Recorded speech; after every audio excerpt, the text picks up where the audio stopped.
It's the mom life. Hey everyone, welcome to another Living in the Moment with B and Steph. Unfortunately, we don't have Steph joining us today, but we do have an honorable guest. We welcome Melissa to the stage. She is a mom of three, the family comedian, a pasta lover, and really just a lover of love. And today we do want to touch base on domestic violence and surviving that. Welcome on, Melissa. Hi guys. Thank you for having me. Of course, and we've heard so much about the media, or all the media surrounding It Ends With Us, and really I feel like so much of that is missing the point of surviving domestic violence and getting out of a situation that is not favorable to the mother or the father, whoever is being abused. And so I really, again, am so thankful that you're coming on. It takes a lot of strength to show that kind of vulnerability. So welcome on. Can you tell us a little bit about yourself, Melissa? Well, I'm mother of three. I got a 15-year-old, an 8-year-old, and a soon-to-be 7-year-old. Um, 37 years young, not old, because I don't feel old. Well, sometimes I Yeah, do. that's right, girl. What can I say about myself? I'm dependent and independent at the same time. It all depends in all, aspects of my life. I love making people laugh. I love cooking. And yes, I do love pasta, no matter what. That's why I cannot go on a diet, even though I need it to save my life, but I can't. I just have to have my spaghetti. I have to have my chicken Alfredo every. And your cheese. I think you're a big cheese person. I don't know anyone that loves cheese like you. Oh, girl, I love cheese. And my coworker, she's all like, girl, I bought you some queso. I'm like, you love me, don't you? That is her love language. So if anyone out there knows Melissa, I mean, she has a lot of friends and family. Y'all already know anytime it's time to give her something, you can never go wrong with cheese. She likes all kinds. Is there any cheese that you don't like? I don't feel like there is. I haven't I haven't tried any cheese that you're just like, ooh, that's disgusting. Like I can't really smell good. So they're like, So you could take a lot of cheese. I can take a lot of cheese, and I've tried some weird cheeses. Just like it smells kind of weird. I'm like, girl, I can't smell it, but I can eat it, and it tastes good. So I don't care about the smelly part. But Yeah. some Well, other that's people's good to cheese I can't know. take. Other than eating the cheese, I'm good. Yes, that's right. And so, again, we do want to welcome you, and we do want to touch base on surviving domestic violence. And just to kind of give a little bit of background, can you explain what your life was like when you were going through that situation, your age, and how long that situation, like the duration of that situation? So I had left my first relationship, which I had my oldest, which is he was, my 15-year-old. He was probably 6 years old. I'm later on met my kid's dad, my two little ones. I met him like probably like a few months or so afterwards, and my son was 6 years old. So I'm like, okay, cool.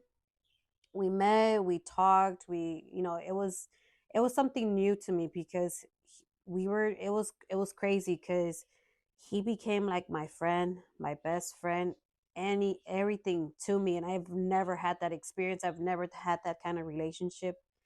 So I'm just like, I was like, like in love, and I was like infatuated with him, and he was my everything, right? He was the So one. That's how you yeah, felt. that's how I felt because I've never had that. Even though I had already had a family that only lasted 7 years, I had a son. It didn't feel like that. So when I met him, it was something totally different. So I'm just like, oh, this is different. This is something, like eh, I just couldn't explain it. It was something like my heart would race every time, I would see him. I just wanted to be like in his skin, like just wear it. And like I was so in love with him. I So can attest to that. I remember seeing you like you're floating on cloud nine. He was like this perfect prince who just rode up on his white horse and was here to save you, even though you were very independent and you were doing your own thing. Mm-hmm. Like I said, she is a lover of love. She just loves to love. And I think you finally felt it being reciprocated and you felt appreciated in this relationship early on. Yes. So it was good. I had got pregnant real quick with my second son. He was very attentive, always, just there for me. Anything I needed, anything I was facing, he was there, you know? And then, He was your rock. yeah, he was my rock for those couple of months that I was pregnant because he was staying at home. He worked in the oil field. So it came time for him to, okay, I'm gonna go back to work. I'm gonna get a new job or whatever. I'm like, okay, cool. I was still pregnant with my son.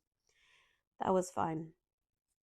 So after I had my son, I experienced postpartum depression. And I've never felt that before in my life. I didn't even know what it was or what was wrong with me. I just felt numb. I just had to kind of force myself to interact with people and with my baby. Like I would see him, I felt the love, but I just couldn't react to it or some way. Okay, later on, he was out more and we had moved probably a month or two after my son was born because he was born in November. So probably by January or February, we were already living in San Antonio with my brother, my mom, my sister. I'm like, okay, we all moved over here.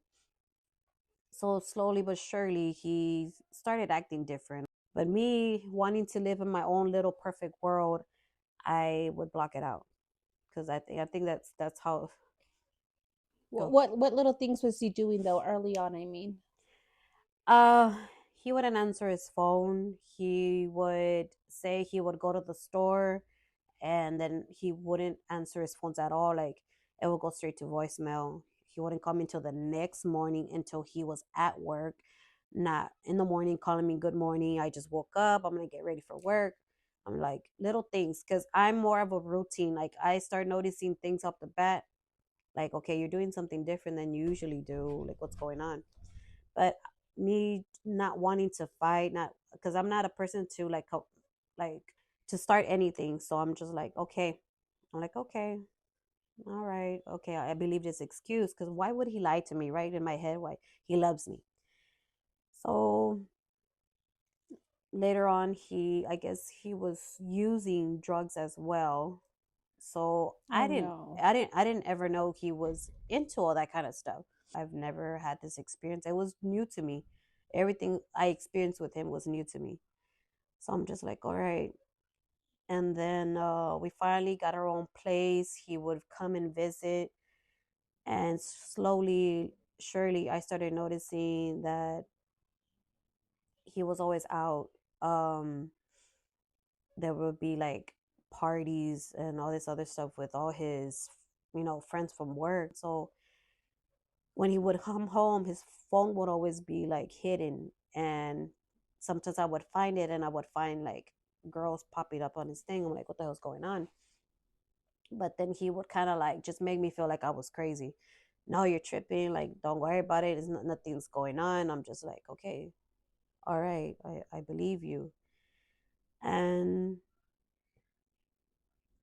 after a while, I think like a year or so of just lying to me and just trying to make me feel like I was crazy. Like, okay, like it's And by you, now it's you've me. had your daughter?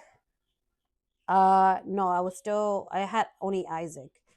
So later on, I did get pregnant with Alize after because Isaac was born November. I got pregnant with Alize, um, probably like in March or April.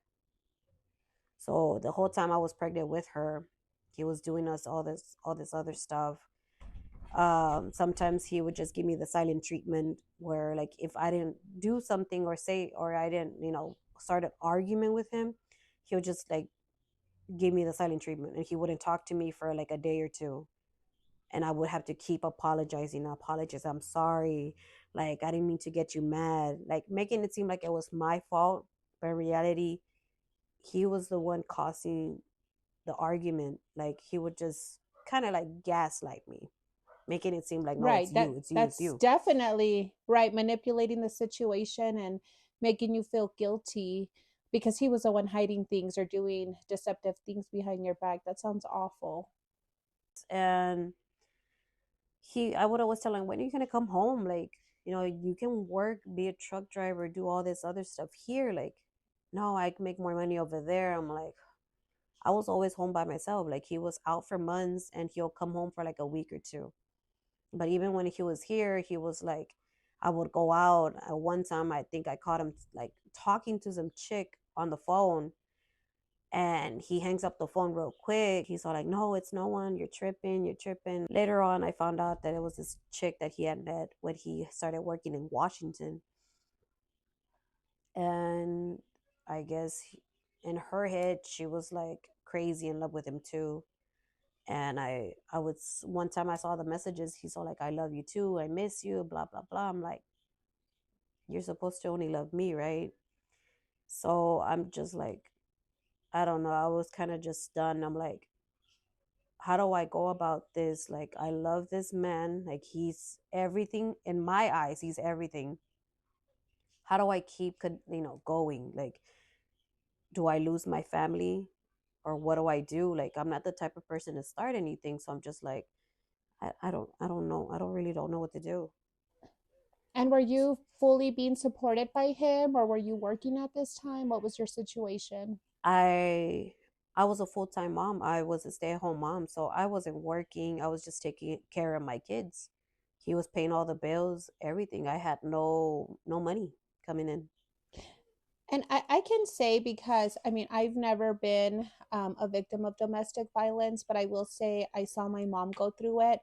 And same situation in that she was a stay-at-home mom, and that's where she felt very belittled because it's like, you need me, you need to depend on me, I'm taking care of everything, and like you, she just wanted to keep her family. So I feel like there is a lot of Hmm. men in particular feel very empowered when they feel like you need them and they feel like, well, she's not going to leave, so I can kind of go do whatever I want. And I'm not saying that's all men, I'm just saying these particular animals that tend to act like this. Yeah, And go this is ahead. just emotional violence, right? This is, you haven't Yeah, even, yeah, so at far this it's point he just hasn't hit you. no. He's never, like, we've had arguments, but it was always me like retrieving and be like, no, okay, and he'll stay mad at me. He'll stay in the room. I'll sleep in the living room because he would lock his the door. Like, he didn't want me to be around him or anything. And I'm just like, I have to be near you. You're my person. Like, I don't understand why you're so freaking mad at me or whatever. But I'm like, okay. And I guess that was for him just to punish me because he knew I loved being around him. He knew I had to be near him, or just be around your person, right? So I feel like that was a way of him punishing me. And then after a while, he would start talking to me again, and I would thrive back. I'm like, oh, he's talking to me again, and I would start, mind you, I was cooking, cleaning. I would learn to cook all any new things that I knew he would like, and I would learn to cook them from YouTube and then do it for him. And I would have the house the way he wanted it and pay all the bills when he would send me money. Mind you, he would send me enough to pay the rent, get things that the kids need or anything, but I would never ask more than what I needed for the house and the kids. I'm very like selfless. Like, I always put my kids first and anybody else, and I can go on wearing the same pants for like 2 years if I could, and I wouldn't ask for anything. So I'm just like, it was always, him and the kids first, and then once in a while myself, but that was rare. So, And uh, watching all this, though, for you, I know you have an older son from a previous relationship. Did mhm, he ever mention anything that there was a change in you? Because I know you personally, I know how animated you are, how lively you have, a lot of charisma. And I mhm, did see during this time of this relationship, you really plummeted down, but you also try to keep to yourself because all of a sudden you went from being outspoken to being very private. Did your older son, though, did he say anything before the physical abuse started? Did he notice anything? Or, I mean, he was a teenager too, going through his world, you know? Well, my son was around 8 or 9. So he wasn't like Okay. how he is right He now. wasn't a teenager. Right. No, he He's was still younger. a kid. The thing was that even though I was going through like so many things in my mind, because already like I had already the postpartum depression with my middle child, I experienced it again with my daughter. So being home by yourself, and then not really having that support from him. But in my head I'm just like, no, he's taking care of us, like it's okay, like I can do this, and I didn't want to You're take any trying to be medication. grateful. Yes, I try to be grateful. I'm like, okay, like I'm not gonna go and bring him problems, because the oil fields, they do take a lot of hours. Like they work 12 to 18 hours a day. I'm like, he doesn't Right. have time That's to hear me, horrible. right? Like he doesn't have time to hear me. So I'm like, okay, I'll leave it alone. And then plus, I wouldn't talk to anybody outside my house because I felt like they were gonna judge me. Like, I don't want my mom knowing what I'm going through. I didn't want my anybody else to know anything. I would just make it seem like we were just perfectly fine. Like I'm happy, he's happy, the kids are good, because the kids had what they needed and what they wanted. Like my oldest was always, oh, he wanted to go to my brother's house because they had a PlayStation. He always had a console. So he's all like, he would always spend time over there with my brother. And then when he was home, he was watching TV, playing with his little brother. I always had, things to do. And on the weekends, I would go and chill with my mom, go to the flea market. So it wasn't like I always tried So to. he didn't notice that you were just dealing with this internally for a Mm-mm. long time. I think a lot of people didn't even know I was going through anything. Right. So I wouldn't have known. Yeah. so when they did like when the things did happen, they were kind of shocked. Like, why didn't you say anything? I'm like, because it was my life. Like, I wanted to, keep my family together. And So what was the turning point? When was the first time that an incident happened? Or do you? I mean, it's up to you if you want to go into detail. It's very personal. Um, do you remember though? I do remember, and I can go personal if it's if it's something so you guys can understand to how bad the manipulating and the kind of just not wanting to lose my family, that how bad it had it. And it came to the point where the girl that he had met in Washington, she moved in, and since moving in, that's when all the domestic stuff started happening. When she moved in, I it was crazy. Like me doing it because I wanted him to be happy, and I didn't want to lose him, because like I said, in my eyes and in my heart, he was my everything. If we bring her here, let her know where she stands and where I stand. But that was my biggest mistake, is letting him, making it seem like it was going to be this happy kind of life that we're going to be living. And I'm just like, okay. Bringing someone else in, it devalues you, right? It takes away your value as his Mm-hmm, woman, and it's not something that you were comfortable to begin with. And I think at that point you were just grasping like mm-hmm. straws. You were just kind of desperate to make it work. Yeah. um, and that's unfortunate because a lot of people didn't know what was going on. I remember when someone moved in with you and you said, oh, she's just a friend.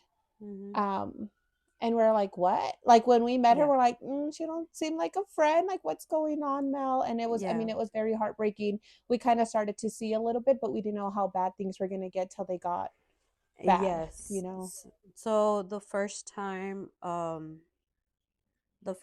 I he laid his hands on me, which was a surprise to me, but I started an argument telling him like, look, you send me off to the damn room for what? So you can be doing things with her.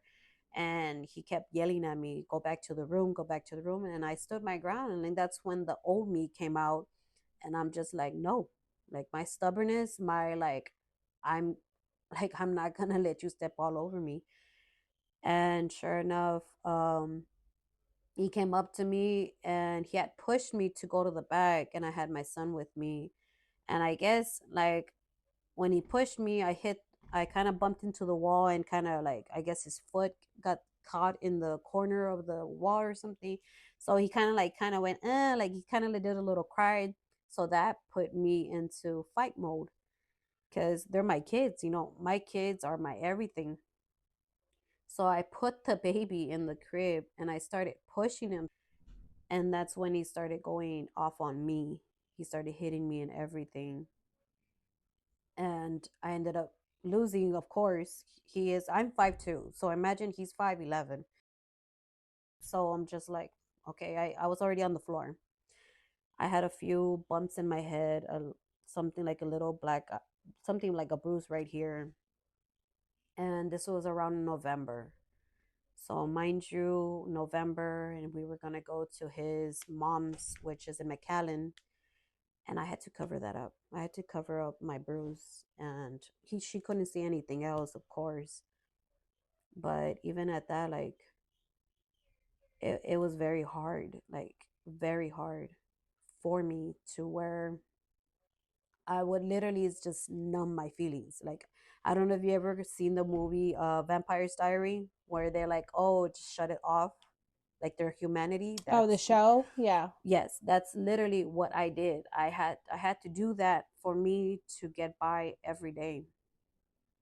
From the time she entered the house, she came in like mid-October, and from there all the way until January of the following year, all that time frame is when everything happened. How often were you being hit, or what would trigger him? From the first time he hit you, how did it just become so easy for him to continue to do it?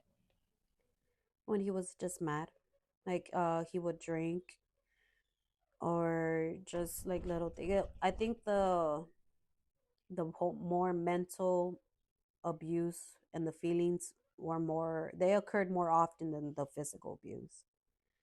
So it was kind of like I felt like a walking robot. So I couldn't really do like, I felt like I could really be myself because it's not normal to see your significant other with somebody else that you thought, that's supposed to be your person or whatever. And I guess the question that everyone's going to ask, right, is why would you stay with someone when he's mentally, physically, emotionally abusing you while he's having an affair and your kids are watching all of this happen? Um, why did you stick around for as long as you did? Uh, because I got brainwashed. I got weak minded. I guess in that process, the whole independent, the whole just being who I was back then, kind of just went out the window. I wasn't really thinking for myself. I was more focusing on just my family. And then plus, I just felt hopeless. I felt like I had no power, nothing. So, Did, did you feel, because you were a stay-at-home mom, did you feel that even if you try to leave, it was going to be hard with three kids on your own? mm, I mean, did that mm, ever? and that's a crazy part because I forgot who I was. I forgot the person I was before I met him, before I even had kids. So that he kind of just made it seem like I was nobody. Like I wasn't, I can't do this, I can't do that. Like I had no power, I had no ambition. So even though people would see me, I would have to pretend I was okay and funny and everything. Nothing was bothering. But once behind I closed that door right behind me at my house. I would turn off that switch, and it was back to just being me.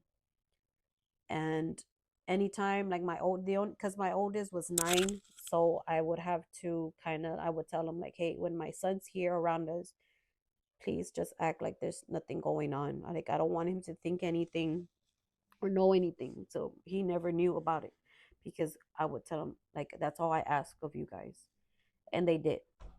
But And did your son ever ask why that girl was living there with you? he did, and I would just tell him like I would tell everybody, she's just a friend, daddy. She just needs somewhere to stay, and Oh, it was just. it's crazy because now that I'm like I am where I am, it's like how did you ever get to that place in life where you're just like you were kind of just blah, like you you were just walking and you're just looking at yourself like what is going on with you? I was weak. I had no hope, no inspiration, no nothing. Did you still love him during this time, or was it more you just kind of, like you said, you just shut down, you shut off, and were just kind of walking in your own skin and turned everything else off, like your heart and your head, or were you still deeply in love with him? I think I was just in love with the The idea. the idea and the old relationship I had. And that's what I was holding on to. That was like what it was kept keeping me going. I guess it kept me there. And I don't know, like I don't know how to explain it to for people, some people to understand, because I know a lot of people are gonna be like, oh, like you can just leave. Like, yeah, it's easy to say you can just leave, but when you're there, like you don't get to experience the hopelessness and the no driven and just being scared of. Well, and it's endorphins, because that's how addictions start. It almost sounds Mm-hmm, like an addiction, like you've never felt as high as you did when you guys were at your happiest. mm-hmm. And since then you're just trying to get back to that feeling, and because you became addicted to that because it brought you the greatest joy. Yeah, And it's it, like being on drugs, right? You're trying to get that high back, yeah, you're trying to get that because feeling. he would do it. He would like love bomb me. So once I would stop, kind of just like, they're starving you of all this love and affection that you've been wanting and or whatever. He would starve. I would feel like I was being starved, and once I would get that little bit of love that I was used to be getting, I was back on it. Okay, then that's how he would, catch me like, oh, I got you, and that's how it was. Like every time he would see me stray, he would do that. He'll love bomb me, and then back, I'll be back because he He'd pull knew you how back in. he would put me back in because he knew that's what I've always wanted. That's what how I fell in love with him, right? So it's just crazy. Well, when was the turning point when you said, okay, enough's enough, I'm done, I don't want any part of this? Or did your family ever see you physically, like, when was a huge turning point that kind of woke you up? The the day I had my turning point was the day January 5th, which was my son's birthday. Um, we had an argument the day before, the night before, whatever. Came to the point where like I left and I wanted to go back. And my brother even told me, just be careful. I'm like, okay. So I went back. It was a good, the day started good. I'm like, okay, we're going to get my son a cake. We're going to take him to the park that we're playing. And then he started drinking. I'm like, all right. And then my mom had called me and she's like, we're going to go to the flea market. I'm like, okay, I'll let you know if I can. But I had already knew he was already upset because of what happened the night or the night before or whatever. And he was already drunk. And we were all in the living room. We were watching a movie. And he started, so like, I don't like that your family is butting into my life and this is my family. He's all like, well, they just want to go to the flea market. He's all like, no, like, it's not what they say, or, it's what I want. And I'm just like, okay. So he started getting more aggressive, like talking to me. And I'm just like, all right. I told, like, my oldest was already falling asleep on the floor watching the movie. Like, Daddy, go to the room, go lay down. So like, okay, Mom. So he did. So once he left, he started getting up, getting into my face. And mind you, like, there's like a window that's right here, like, I guess like a frame. And it would start pushing my head and I would start hitting it and hitting it. And I'm just like, are you gonna understand? This is my family. And then he just started like this whole mess. And I ended up getting slapped and pushed. Finally, I ended up in the bedroom. where he wouldn't let me leave, and I just want to leave, and I just want to leave. He's like, no, and he said, you're not going anywhere, and he kept pushing me every time I kept walking towards the door, and I had like so many bruises on my chest because of that. And he, I finally got to the point where like, you're a POS. He's just all like, what? And as I started walking to the door, he comes at me and he just punches me in the face, and I fall to my bed. And I'm like, really? Like, look, what the hell are you doing? Like, look what you're doing. And remember getting choked and Oh my him gosh. punching me. And then I had ran into the kitchen with my phone. I tried calling his mom. She didn't answer. And I'm like, I didn't want to call 911 because I was scared.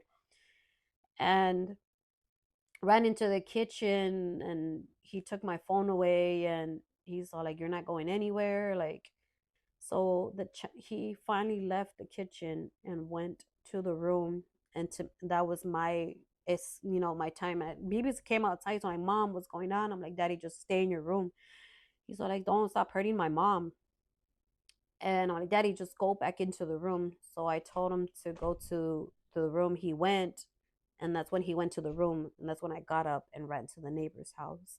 And I'm knocking and knocking and knocking, and she opens the door, and I'm over here crying and telling her, please help me. And she's like, what do you want me to do? What do you want me to do? Like, please help me. And that's when he comes right behind me. He snatches me and drags me from one side of the apartment to our door.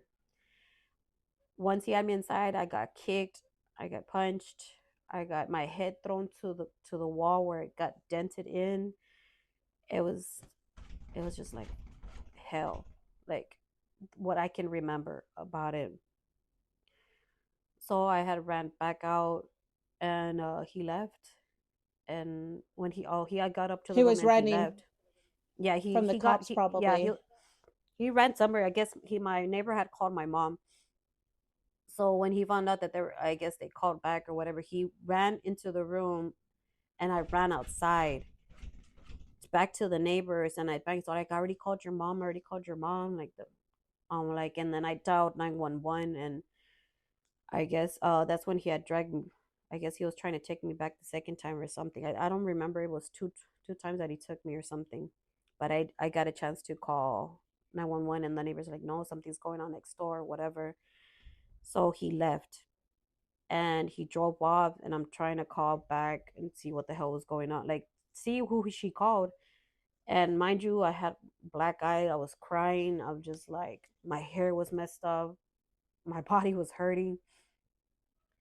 Finally, he comes back up and he takes my son with him to the car. And I His start, son, not your yeah, oldest, not my oldest, the middle. my middle child. He takes him with him. Mind you, my son's a year and a half. He's just in a t-shirt and diapers. I'm just like, what the, like, where are you taking my son? Like, that's when my panic, like, just when, like, it was already like halfway there. It just gave me like so much anxiety, and just like, where are you taking my son? And he takes him with him. The cops come there, and I tell him, like, he's driving a, this car and this car. He took my son. Like, what happened? And I told him, and they found him. They stopped him, and they took my son. They brought him back and everything. They took pictures. They did the report.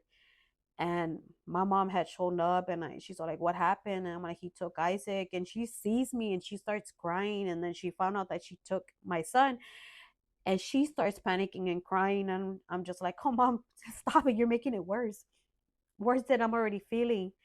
So the paramedics get there, like, do you want to go to the hospital? I'm like, no, like, just check me to see if I'm good or anything. And that's the night that it was my complete nightmare. It's just like, what in the world happened? Like, it's like when you just have a flash of all your good memories, and it just ends up like where it's at now, just like, where did all this happen? Like, what happened? And I was, oh my It god. was it was a it was your wake up call. It Unfortunately, it was took my, that, but yeah, it took a good beating for me to wake up, because I'm no, just that's so like, sad to say because it shouldn't take that. And I mean, there's a million things I can say about this man. He not even a man, freaking animal, Hmm. coward, all these things that he is. And so getting out of that situation, how were you able to cope afterwards? How were you and your children? Because I mean, even if the two little ones were too little, your older son saw that. How were you guys able to cope with life after leaving? And was there any resources or organizations or family that was there for you? What was life after that? It it was still kind of hard. Support wise, yeah, I moved in with my my mom and my brother again. I did leave the apartment. I left everything. I did not care for anything. I'm not materialistic. All anything material, furniture, jewelry, I left everything. I just took my kids' clothes and their stuff that they need, and I took one bag with me and I left. Um, Support wise, it was kind of hard because I did not have the support that I needed to kind of just boost me up, you know. It was more like, oh, you're dumb, why did you let that happen, and this and that, like a typical kind of, in my eyes, Mexican family where like, ay por mensa, ay por mensa. It was, there was hardly any sympathy, like girl, like I just went through Right. something Like so you deserve this traumatic. because you chose it. Right. Yes, basically. And that's how I kind of grew up. Yeah, I kind of grew up from like my dad's side of the family, like, ah, tú por mensa, y tú por mensa, like, oh, you did this to yourself. And I would just sit there and I'm like, I am, I'm facing, I am facing depression.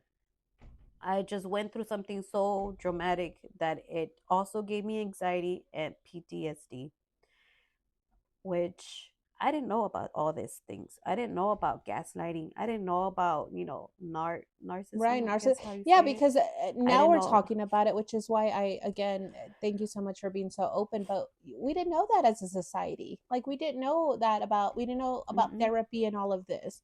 It's kind of like our parents just took the No, beating, and that's what we saw, and that's a and lot of people that's who it. accepted it too as part of their stories. Like, oh, déjalos, it's la vida de ellos, like it's your It's your life. life, yeah. I'm like, and I'm like, okay. Well, And when it happened to me, I'm just like, even your neighbor, she didn't know what to do. She's like, what do you want me to do? And she called your mom instead of, like, I feel like nowadays people in 2025 would call 911 they'd immediately. start recording. Yeah, now you record everything, Yeah, and like, just different mm-hmm. society. So it took a lot. I did take some counseling that my job now that I have provided to kind of see what I need, to surpass it.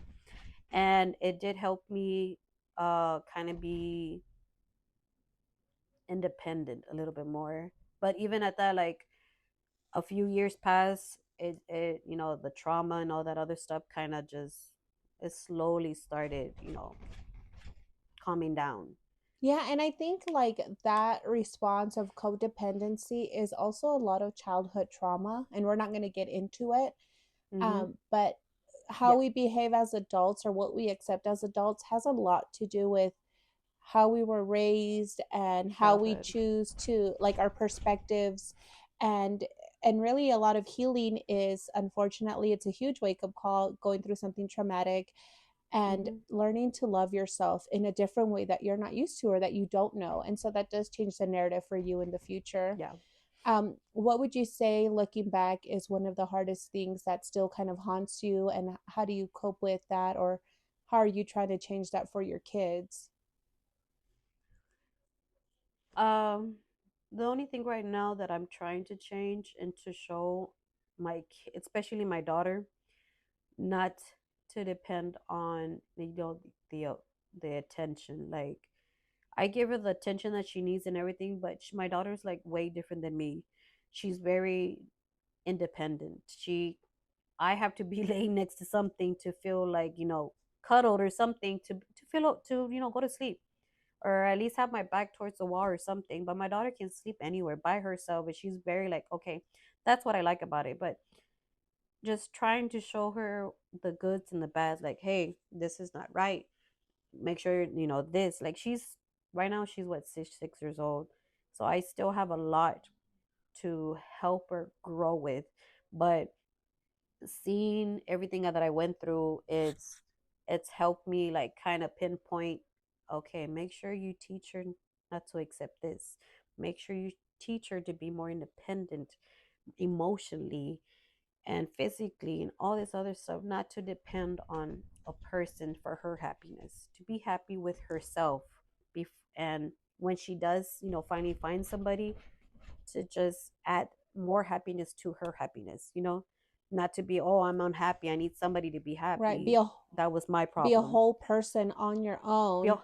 and then join someone Mm-hmm. who is also a Yeah. whole person, because that guy was not a whole person. Yeah. Like I said, he's a piece of animal.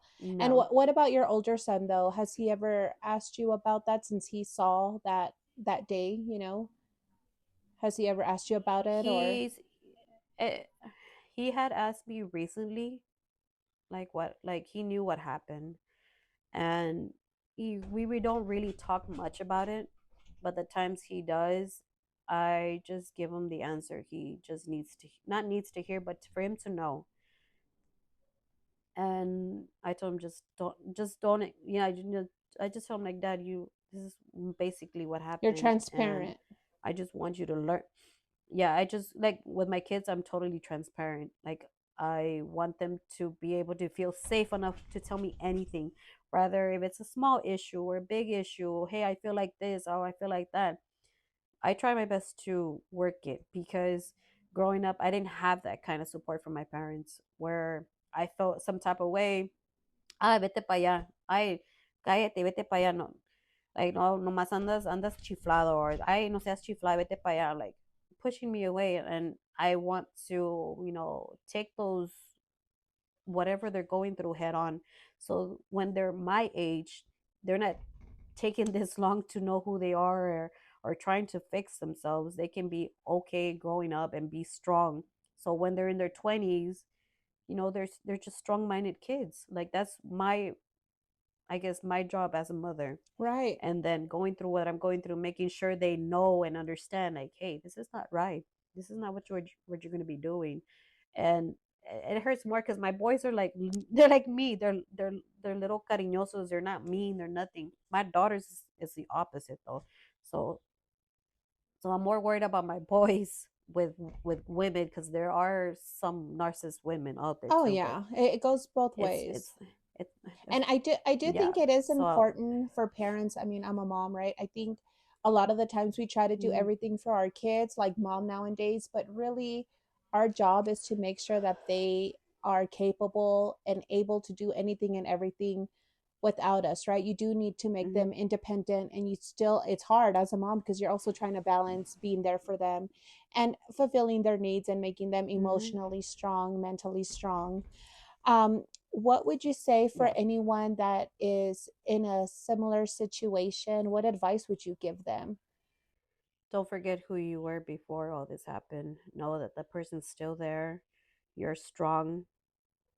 Just making that first step is basically how everything starts to get out where you're at.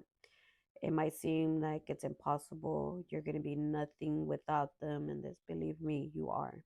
Because you were somebody before you got with that person, and you're going to continue to be just a little bit, a few scars, but you're going to be way stronger than you thought you were.